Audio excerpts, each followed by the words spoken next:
Hello everybody and welcome back to my channel. So today I'm going to be doing a plan with me video for February, which I hope you enjoy. I haven't done one of these videos for quite a while, but they are back by popular demand. I'm going to start doing these again, and I thought we'd do a bit of a chatty video today, and you can watch me plan out and use all the February sticker subscription and the extras in this video. So I'm using, as I said, the February pack.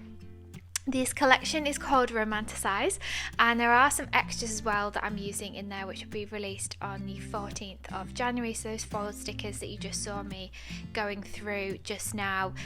The numbers, by the way, are actually the same as the numbers that I designed for the Persevere collection back in November. So you can reuse those ones in this collection as well if you would like to, and if you need to sort of stick numbers in your planner. Our planners are all undated, so that's why we always add in the numbers for you to use as well. So I'm just starting by doing the February overview video, overview page rather. You will notice actually that this video is a little bit jumpy. I haven't filmed one of these in a while, and I can't get my head in it. I get too involved. I had to get my head right close. I'm like trying to make sure I'm sticking everything in straight and is where it should be. So I've cut most of the head bits out. I left some of them in where it's not too bad. But yeah, there were some bits where my head was right underneath, and I completely forgot actually that was something that I need to be aware of. I sort of had memories of, oh yeah, that's, I need to. The only way I can stop myself from doing it, actually, because I think I just sort of forget the camera's there and I get really into it, is by having the camera really low down, so I literally can't physically get my head in there. It's yeah, anyway. So this collection is called Romanticize, and it's not a Valentine's themed pack, but I suppose it's my take on, if I was to make a Valentine's pack, this is it, because that wouldn't really be my style.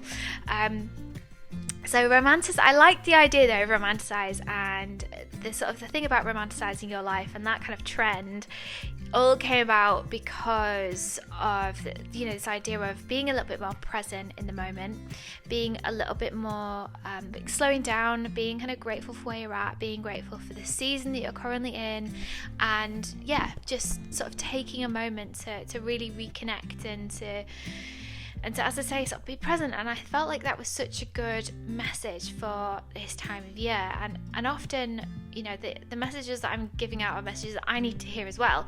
I sit down to design February. I did really struggle with this one, and I really struggled last year as well. And I was thinking to myself, this time of year, it's a bit of a difficult month to design for, because it's still winter, but we're sort of getting near spring, and it's one of those in-betweeny months that, it's sort of on the verge of the two. And so I kept thinking, I just can't wait for March, and I can do some more springy sort of style packs. And it's just that reminder to stop wishing away the time and stop wishing away the months, and actually go, I'm going to embrace February. I'm going to embrace this theme and these things that are often talked about love, and I'm going to put our own spin on it. So that's what I've sort of tried to do with this collection, really. And I've also wanted to do roses for a while. Again, I've wanted to bring back roses. I haven't done roses for absolute ages. My absolute favourite flower, and I did want an excuse to bring them back. So yeah, I'm really pleased with how this has all turned out, and I particularly love the foiled sheet that we've popped in this time as well, which is a little bit different. It's a kind of like a blown up version of our icon sheets. You'll see them as I start using them throughout this, but they look great and they've got lots of detail in them, so I'm so pleased with how they've all turned out. So here I'm doing the monthly spread. You will have seen me check my phone earlier, because I just wanted to make sure that I was putting number 1 in the right box. I have done it before where I've got it wrong, and I was absolutely devastated. So now I'm always really worried about making sure I put I start it at the right time, because it's just annoying if you make a mistake like that. But anyway, managed to do it. So that's what I was doing there.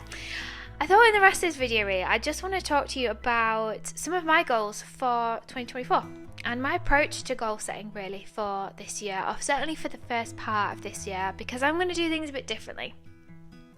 And I'm really focusing on, I suppose I've always sort of thought to myself, what are my goals for the 3 months? But this year I'm focusing on it even more, to the point where even more important to me than what my big goals are for the year. I think it can be quite difficult to set specific goals for the year, because what you can achieve in 12 months, it's a really, really hard thing to measure. I feel like we are notoriously bad as humans for sort of trying to work out what we can actually do in a year. I mean, we're quite bad at, I'm terrible at trying to work out what I can do in a day. Never mind a year, you always end up adding more things to your to-do list than's actually possible. And I think thinking about it in a year can be quite difficult. And it kind of lets us off the hook a little bit sometimes, because if you've got a big goal and you think, I've got a whole year to do this, if you don't do anything in January, well, that's fine. What if you don't do anything in February? Well, that's fine, because you've got 10 months. I didn't do anything in March. Well, I've still got the whole year left to look for another job, or to move house, or do whatever it is that you want to do. So it does allow you to procrastinate quite a lot.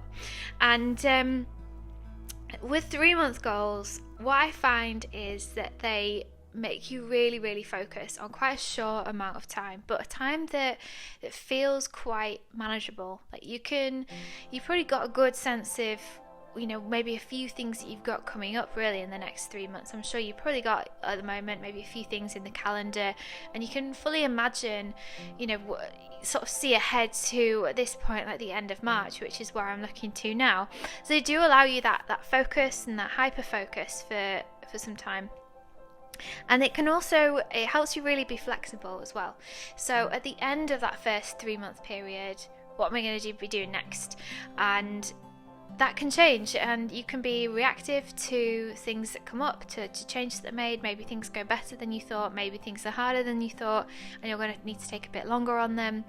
And it sort of forces you as well to do that reflection and thinking about the future every 3 months, rather than this just big point at the start of the year. I mean, I'm seeing all over social media now, everyone is kind of, what are your goals?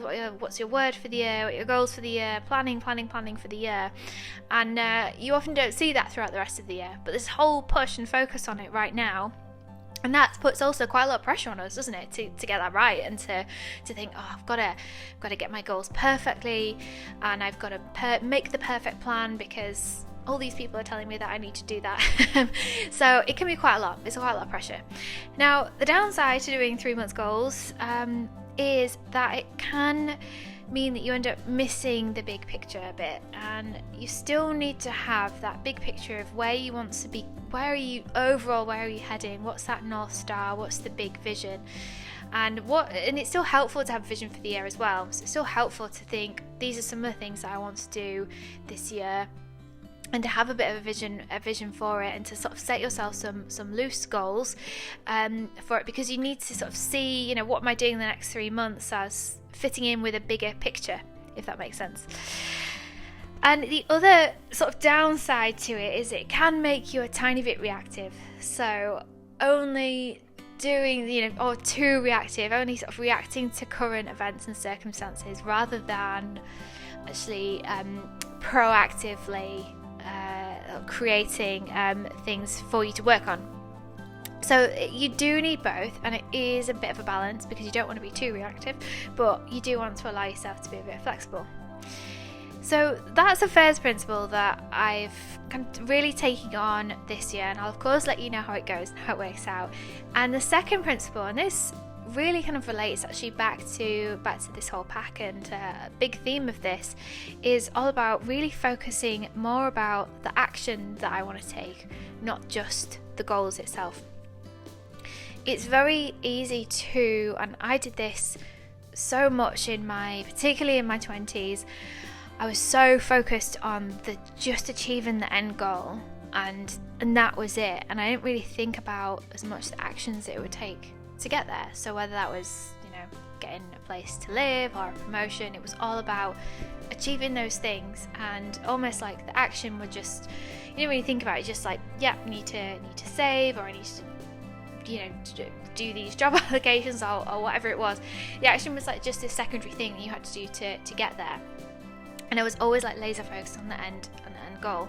But I actually feel more now, like in so many ways, the actions that we take to achieve our goals are more important than actually achieving the goals themselves sometimes, because it's by taking the action that we grow, we get out of our comfort zones, we experience things. And if we are just racing past all of that and not taking time to be intentional about it, to be present, to enjoy the moment, then we're missing out on so much.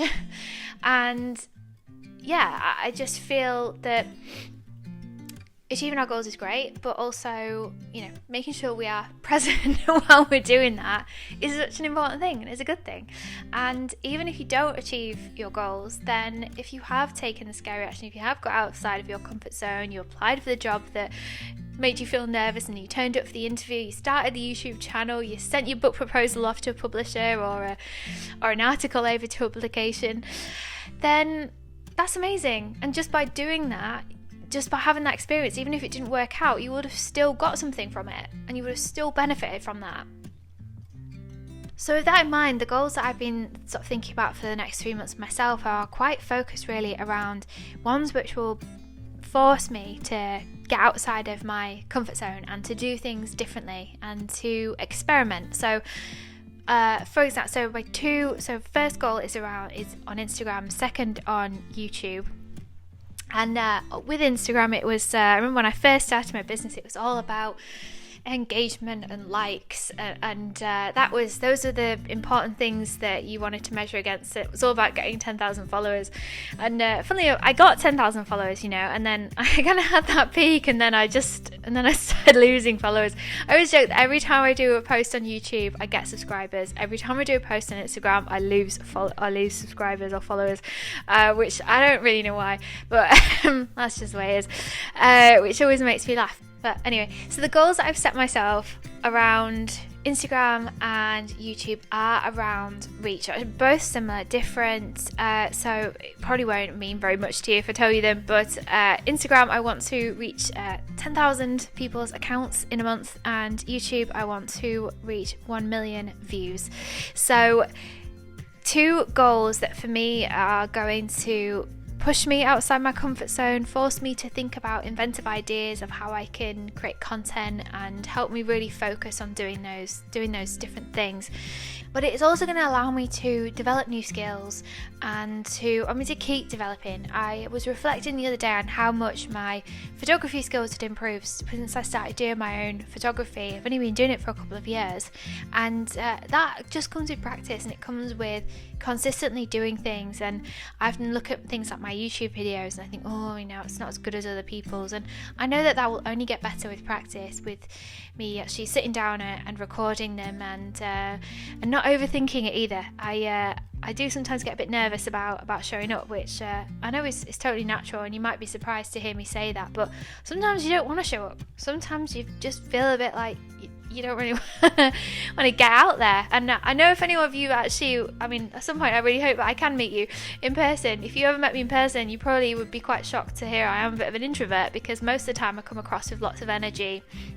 But I don't know whether it's because I live at home, I live on my own, or whether it's because I'm a classic creative where I'll kind of get locked in my own creative bubble, and I'll be what I call a design hole, where I'm just designing and I don't really want to talk to anybody or break off from that. I'll go on social media or show up on social, but I just want to design because I've got these ideas I've got in my head and I just need to get them out there.